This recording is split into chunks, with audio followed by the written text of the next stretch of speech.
A ver. Gracias, señor presidente. Arturo Páramo, Grupo Imagen. Tiene que ver dos preguntas para el secretario o el subsecretario y después alguna para usted. Quisiera saber si tiene algún impacto el anuncio que hicieron ayer la UNAM y el Politécnico de que retiraban a todos sus internistas. Ayer usted se refirió en la noche, doctor López-Gatell, acerca del tema de la UNAM. Ahorita quisiera saber, con toda la contratación que se está planeando y la puesta en operación de este esquema de atención, ¿esto que ocurrió con los internistas tiene algún impacto o no lo tiene, toda vez que este grupo de jóvenes que están becados llevan a cabo labores muy de logística en los hospitales de atención a los pacientes que están internados? Gracias por la pregunta. No son internistas, internistas somos los especialistas en medicina interna, a los chicos que están pero becarios. Médicos internos de pregrado. Este es personal en entrenamiento, son estudiantes de las escuelas de medicina que están generalmente en el penúltimo año de la carrera, justo antes del servicio social. Estos colegas jóvenes están en entrenamiento, no es personal de salud todavía, y la responsabilidad administrativa, pero también legal, de su protección y su resguardo está a cargo de las escuelas, de las universidades. Entonces, nos parece pertinente que la Universidad Nacional Autónoma de México, o en su caso también el Politécnico Nacional, hayan decidido esta medida de precaución en masa, dado que ahorita era muy importante proteger a este personal joven. No tanto por la juventud, sino por el hecho de que están en entrenamiento, son más vulnerables porque no han completado su capacitación en una serie de medidas que permitieran hacer mucho más rigurosa las medidas de protección personal. Sin embargo, estamos ya trabajando con las universidades, precisamente el maestro Juan Ferrer tuvo diálogo ya con la UNAM para identificar qué alternativas podemos tener, y esto también lo habíamos comentado hace un par de días.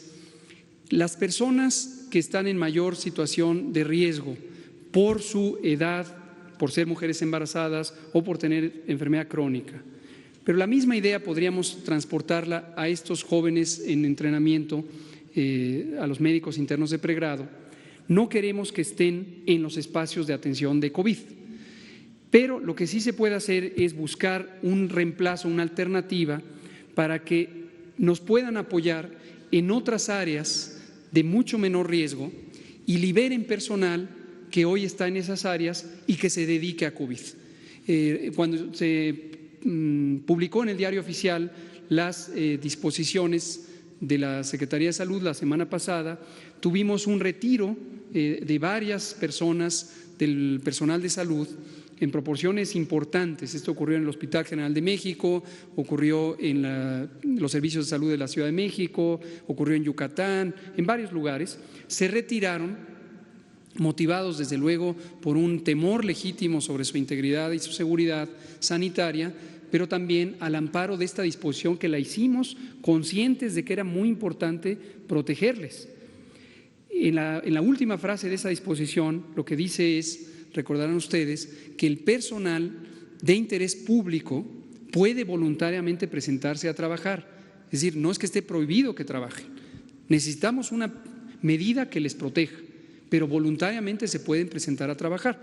Estoy hablando del personal contratado, no de los médicos de pregrado, pero puede funcionar de manera análoga. Lo que sí se puede lograr es que estén en zonas de menor riesgo y que liberen personal que temporalmente les reemplace en las actividades de COVID. Esto lo que requiere es voluntad, creatividad también de las áreas administrativas correspondientes para no dejarse llevar solamente por usos y costumbres o por la rutina administrativa de que cada quien está contratado en un espacio específico y de ahí no se puede mover. Entonces, lo ilustro de manera muy gráfica. Vamos a suponer que tenemos la terapia intensiva quirúrgica en un hospital que ha sido designado como no COVID. Y tenemos un hospital COVID donde vamos a tener la terapia intensiva para los casos de enfermedad respiratoria grave. Y aquí hay un adulto mayor y aquí hay un adulto joven, un médico. Entonces, se puede hacer esta enroque, esta sustitución, Y entonces el médico joven de menor riesgo puede trabajar en la área COVID y el médico mayor de más riesgo puede trabajar en el área no COVID. Temporalmente estamos en una situación extraordinaria. Entonces se requiere flexibilizar la visión para aprovechar óptimamente el talento y el compromiso de los profesionales. La segunda pregunta, subsecretario. Usted nos comentaba ahorita, desde anoche también lo comentó, que me interesa preguntárselo ahora. La fase más importante de la epidemia nos comentaba que va a ser finales de este mes y mayo. Sí, es correcto. El ascenso hacia la fase El más. ascenso a la fase más y podremos tener un descenso tal vez hacia junio. Es correcto. En abril ya se perdieron dos semanas, perdón, en marzo-abril se perdieron 2 semanas de clases. Estamos perdiendo prácticamente lo que resta de abril, de la última semana de abril. Viene mayo y vamos a perder ese mes también de clases. Entiendo que están en coordinación con la SEP. ¿Cuál será la recomendación de parte de ustedes, toda vez que el presidente ha afirmado que ustedes son los que determinan, en este caso, las políticas a seguir? ¿Hay que retrasar el ciclo escolar? ¿Hay que alargarlo? ¿Hay que tomar más días de julio? No adelantemos vísperas, es algo que, esto es muy dinámico, esto todos los días, varias veces al día, vamos analizando la situación no solamente epidémica, la curva epidémica, sino los distintos factores que hay que considerar en la parte administrativa, en la parte, en este caso, escolar. Entonces, no adelantemos vísperas, dependiendo del comportamiento de la curva epidémica, iremos tomando disposiciones. Lo decíamos anoche y lo hemos dicho en otras ocasiones. En general, existe un límite a la capacidad de cualquier sociedad de mantenerse en una situación extraordinaria como esta. Precisamente por eso, espero que todos lo recuerden, nos resistíamos a esta presión, este embate que había tempranamente en febrero, que en algunos grupos de opinión nos exigían que cerráramos y que declaráramos un estado de emergencia. Y dijimos, no, en términos técnicos, al amparo de la evidencia científica, esto es una medida que cuidadosamente tenemos que utilizar en el momento de su máxima beneficio, que es justamente el punto de inflexión de la curva, ¿se acuerdan de esto? Pero además, no podemos agotar este tipo de intervenciones de salud pública porque la población y la sociedad y la economía nacional sufren mucho. O sea, son medidas extraordinarias que hay que siempre tomar en cuenta sus beneficios, pero también sus adversidades. Entonces, hay un límite. En la propia disposición ya publicada por parte de la Secretaría de Salud y el Consejo de Salubridad General, se especifica que rumbo al final de la Jornada Nacional de Sana Distancia, que acaba el 30 de abril, en preparación a ese punto, estaremos trabajando, ya lo estamos haciendo, en particular con la Secretaría de Economía y la Secretaría del Trabajo, para programar un regreso ordenado, regionalizado y escalonado a las actividades laborales del país. Entonces, todavía es muy temprano para tener esta decisión. Esta decisión la vamos a estar analizando a la luz de la evidencia y la comentaremos cuando se haya tomado. Gracias, doctor. Y señor presidente, ayer tuvo una reunión usted con empresarios por la tarde y hoy tiene otra. Si nos puede comentar qué es lo que le está diciendo a los empresarios con los que se reúne. Ya nos había comentado aquí que no va a haber más, no habrá más allá de lo que usted ya anunció y que este sector pues tendrá que ver cómo puede soportar esta etapa de la crisis. ¿Cuál será el mensaje? ¿Cuál fue el mensaje ayer para ellos? ¿Cuál será el mensaje para ellos hoy? Bueno, hay de parte de la mayoría de los empresarios, prácticamente todos, lo mismo, una actitud de colaboración y de apoyo. Ayer, en efecto, me reuní con algunos empresarios y sostuvimos un diálogo,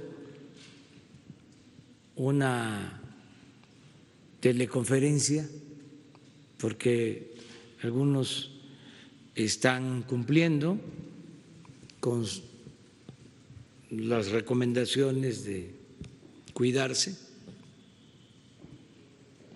ya son también en algunos casos personas mayores, pero están pendientes y están expresando su apoyo al gobierno. Eso lo dejaron de manifiesto ayer en la conversación que sostuvimos. Les hablo de 3 que participaron: Carlos Slim, Alberto Valleres y Germán Larrea, entre otros. Es un grupo que se denomina Grupo México o Ciudad de México. Y les expuse cuál es el plan que estamos llevando a cabo. Estuvieron de acuerdo. Esto lo digo para que no haya noticias falsas, no se distorsionen las cosas. Y la conversación pues fue para agradecerles, porque estos 3 empresarios manifestaron mantener a sus trabajadores, no despedir a ningún trabajador, aun cuando están sus trabajadores en casa.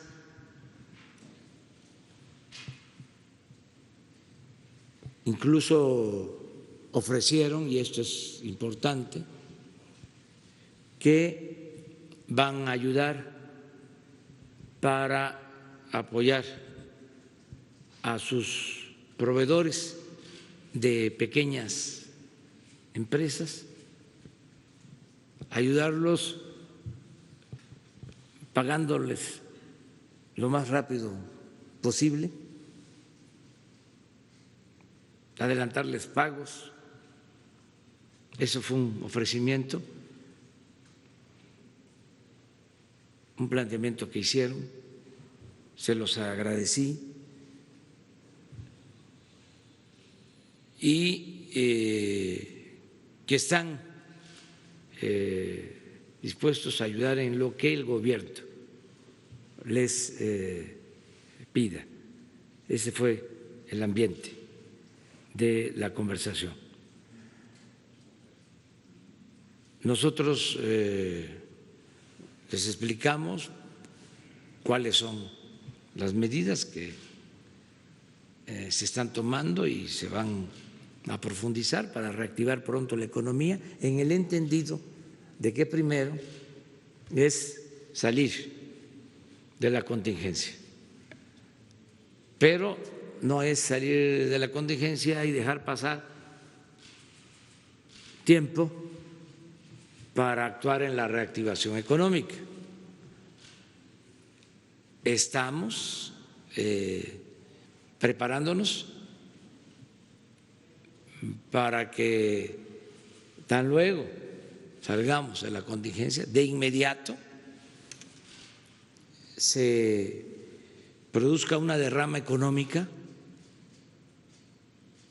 en el país para dar empleos y fortalecer el consumo.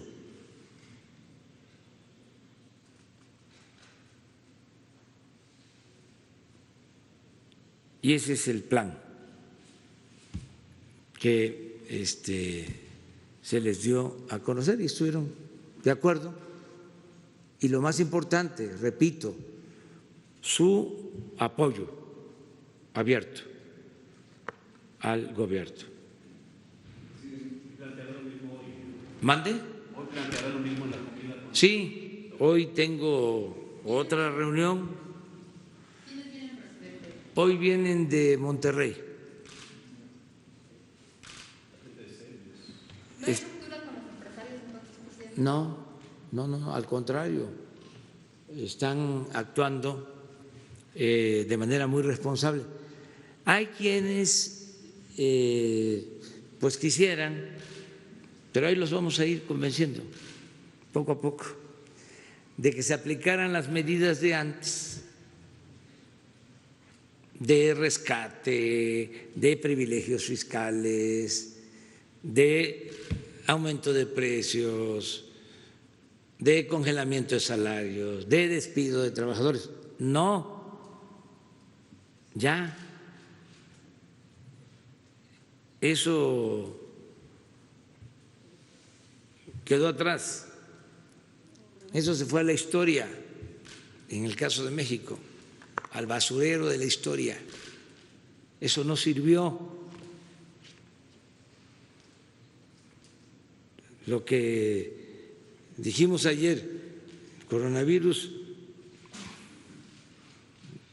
terminó de precipitar o vino a precipitar el gran fracaso de la política neoliberal en el mundo. Entonces, sería un error. Yo respeto mucho a los gobiernos que en esta circunstancia están haciendo lo mismo. Hoy viene una nota de una calificadora o de una correduría financiera diciendo que hay países en donde están aplicando medidas, ¿no?, como antes, y que solo México no está haciendo lo que están haciendo otros. Pues es distinto. Aquí hubo una transformación, aquí se inició ya una transformación. Entonces, aquí primero el bienestar del pueblo y después el bienestar del pueblo. Y al final el bienestar del pueblo.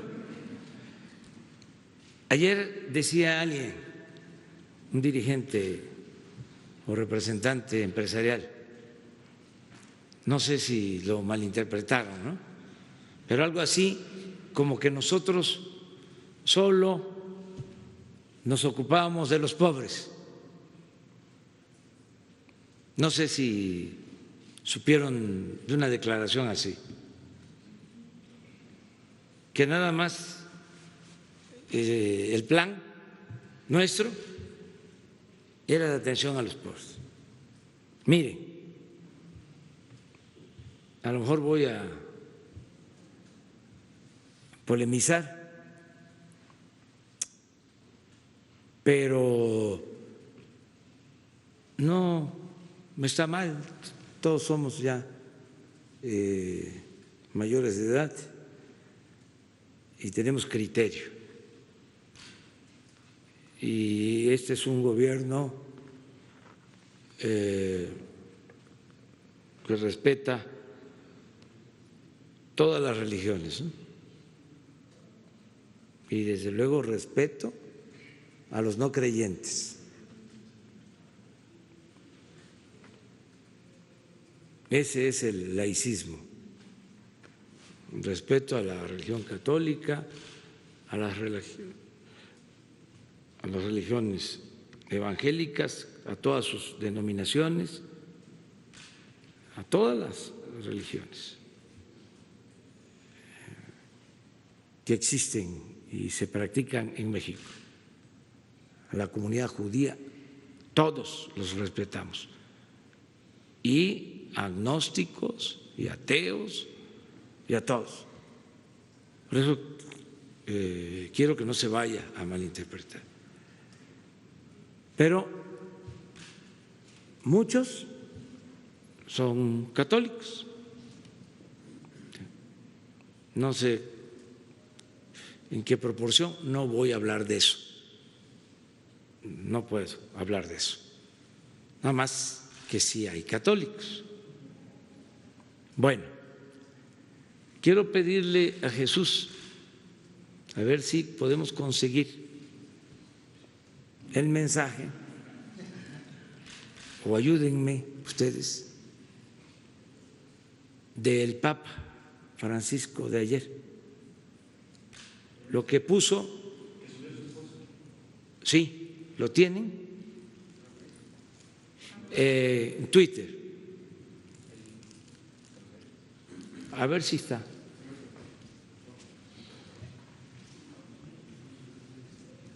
Porque además estamos en la Semana Santa. O sea, le pido a los libres pensadores, ¿sí?, que abramos nuestra mente, pero es muy importante que ayer el Papa haya dado a conocer este mensaje, porque luego decimos somos evangélicos, presbiterianos, o somos católicos, apostólicos, romanos, o somos católicos ortodoxos, ¿sí?, de distintas religiones, pero olvidamos los evangelios.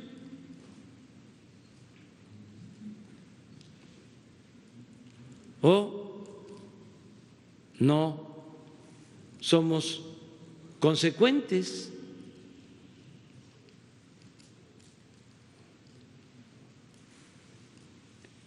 Entonces, ¿por qué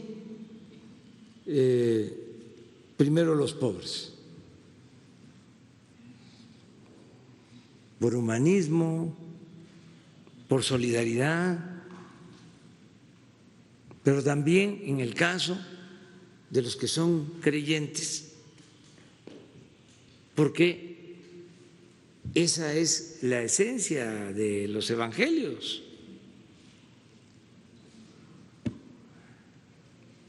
Creo que en el de Beatriz lo podemos encontrar. Ahí está.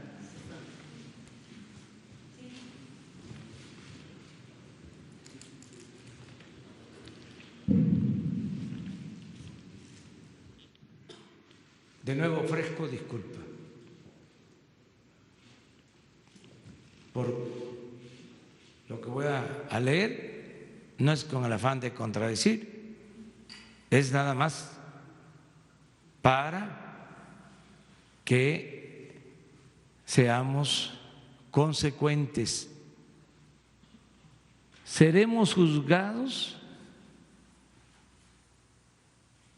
dice el Papa Francisco, según nuestra relación con los pobres.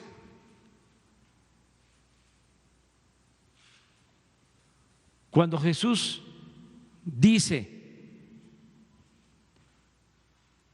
se abren comillas, a los pobres siempre los tendréis con vosotros. Dice Jesús, yo estaré siempre con vosotros, en los pobres, presente en ellos. Y este es el Papa. Este es el centro del Evangelio.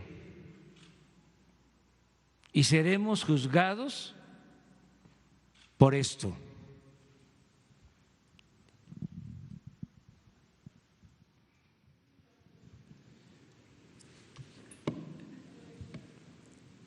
Entonces,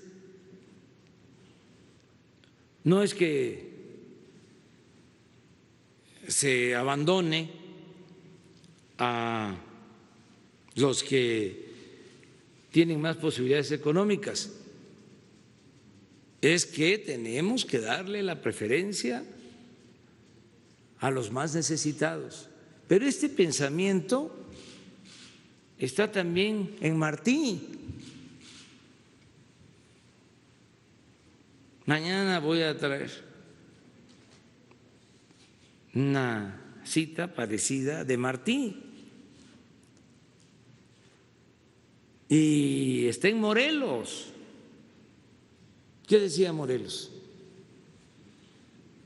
Que se modere la indigencia y la opulencia. ¿Qué decía Morelos? Que se aumente el salario del peón. ¿Qué decía Morelos? Que se eduque al hijo del campesino y del barretero igual que al hijo del más rico hacendado. ¿Qué decía Morelos? Que haya tribunales que protejan al débil de los abusos que comete el fuerte. Está en los sentimientos de la nación. Entonces es un momento ahora para la reflexión interna. Ahora que estamos recogidos en nuestras casas con nuestras familias, hablemos de esto. Nos afectó mucho el avance del materialismo en estos últimos días, en estos últimos años, de estar pensando nada más en los bienes materiales, en la riqueza, y no pensar en valores culturales, morales, espirituales, que es lo más importante en la vida. Solo siendo buenos podemos ser felices. Entonces se necesita una nueva corriente de pensamiento. Nada de triunfar a toda costa, sin escrúpulos morales de ninguna índole. Nada de que ahora que hay esta contingencia voy a aprovechar para sacar beneficios, para medrar. ¿A mí qué me importan los pobres, los necesitados? Yo, lo mío, el individualismo, el egoísmo, esa corriente de pensamiento conservadora que fue avanzando. ¿Cómo darle dinero a los pobres? ¿Cómo apoyar a los pobres? Que trabajen, si son unos flojos, si están pobres es porque no trabajan. Es un pensamiento retrógrada. Los pobres trabajan mucho. Lo que pasa es que trabajan y trabajan y trabajan y no salen adelante porque no tienen oportunidades o no se les valora su trabajo adecuadamente. Lo otro, ¿no? ¿Qué decían en el periodo neoliberal? Que no intervenga el Estado, que el mercado va a garantizar crecimiento, empleo, bienestar. Porque si llueve fuerte arriba, si les va bien a los de arriba, les va a ir bien a los de abajo. va a llover fuerte y va a gotear abajo, como si la riqueza fuese permeable o contagiosa, como el coronavirus. El Estado tiene que ayudar a los más necesitados. Pero fíjense la hipocresía, ¿no? Tan grande. Pedían que se diluyera, que desapareciera el Estado. Pero cuando se presentaba una crisis, se usaba el Estado para rescatar a instituciones financieras. Ahí sí entraba el Estado. Y también lo mismo, ¿no? Si el Estado ayudaba a los pobres, populismo, paternalismo. Cuando el Estado estaba al servicio o se dedicaban recursos públicos para rescate de empresas o de bancos, eso era fomento. Toda esta forma de engañar. Entonces, ya, y me da mucho gusto el que se está entendiendo, no saben cómo han habido actitudes muy solidarias, y no solo del pueblo, de la gente humilde, que esa es una de las características también de los pobres, su bondad. A mí me tocó ver muchas veces la fraternidad de los pobres, cómo alguien se enferma en una comunidad, no hay médico, los llevan ahí, antes, allá en Tabasco, en Chiapas, Veracruz, en hamaca, con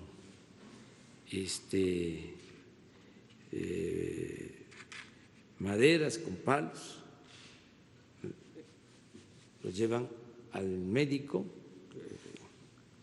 kilómetros, y va enfermo y sale de la comunidad y llegan los más pobrecitos, todos, a dejarle en la hamaca $1, 5 pesos, 10 pesos, lo que tienen. Lo mismo en los velorios, los que se mueren, la gente coopera y hay café y hay lo que se le entrega a los que llegan al duelo. Entonces, mucha solidaridad en nuestro pueblo. Bueno, aquí, esta es una de las ciudades más solidarias del mundo, la Ciudad de México. Lo he dicho varias veces, la solidaridad que se ha expresado en momentos difíciles en la Ciudad de México, solo la he visto en las comunidades indígenas. ¿Y qué cosa se piensa que es la Ciudad de México? Una ciudad individualista en donde cada quien está haciendo sus cosas, que todo el mundo anda deprisa, que no se habla un vecino con el otro. No. Cada quien anda en lo suyo, pero cuando se necesita, todo el mundo se da la mano. Entonces, eso ya lo tenemos en nuestro pueblo, pero quiero subrayarlo, lo estoy percibiendo de los empresarios de más rango, de más nivel. Ayer la conversación fue muy buena en ese sentido. No me pidieron, me ofrecieron ayuda. Entonces, sí, vamos a salir adelante, estoy seguro de eso, vamos a seguir estando de pie con la dignidad y con la grandeza del pueblo de México. Entonces, adelante. A ver.